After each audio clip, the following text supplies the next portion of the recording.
Hello good morning friends. வாங்க இன்றைக்கி நம்ம எம்வி விலாக்ஸ் ஆஃப் மரவள்ளி சேனலில் பார்க்க போகிறது சூப்பரான ஹெல்த்தியான அட் த சேம் டைம் டேஸ்டியான ஒரு ஓட்ஸ் சப்பாத்தி தாங்க.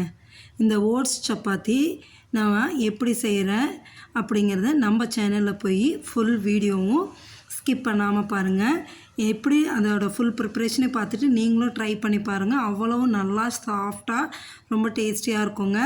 முக்கியமாக வெயிட் லாஸ் பண்ணுறவங்க டெய்லியுமே எடுத்துக்கலாங்க. ஓட்ஸு ஒரே மாதிரி எடுக்காமல் இந்தமாரி சப்பாத்தி இதையும் செஞ்சு சாப்பிட்டிங்கன்னா அவ்வளவு சாஃப்டாக இருக்குங்க. ரொம்ப டேஸ்டியாக இருக்கும். அதனால் நம்ம சேனலில் போய்ட்டு ஃபுல் வீடியோ பார்த்துட்டு மறக்காமல் புதுசாக வந்தவங்களாக இருந்தால் நம்ம சேனலில் பார்க்குறவங்க சப்ஸ்கிரைப் பண்ணிவிட்டு லைக் பண்ணி ஷேர் பண்ணுங்கள். ஆல்ரெடி சப்ஸ்கிரைப் பண்ணவங்க லைக் பண்ணி ஷேர் பண்ணுங்கள் உங்களோட ஃப்ரெண்ட்ஸ் அண்ட் ரிலேட்டிவ்ஸ்க்கு. மறக்காமல் நம்ம சேனலில் போய் ஃபுல்லாக பாருங்கள். சாஃப்டான இந்த சப்பாத்தியை நீங்களும் செஞ்சு சாப்பிட்டு எப்படி இருக்குன்னு கமெண்ட் செக்ஷனில் சொல்லுங்கள். Thank you friends.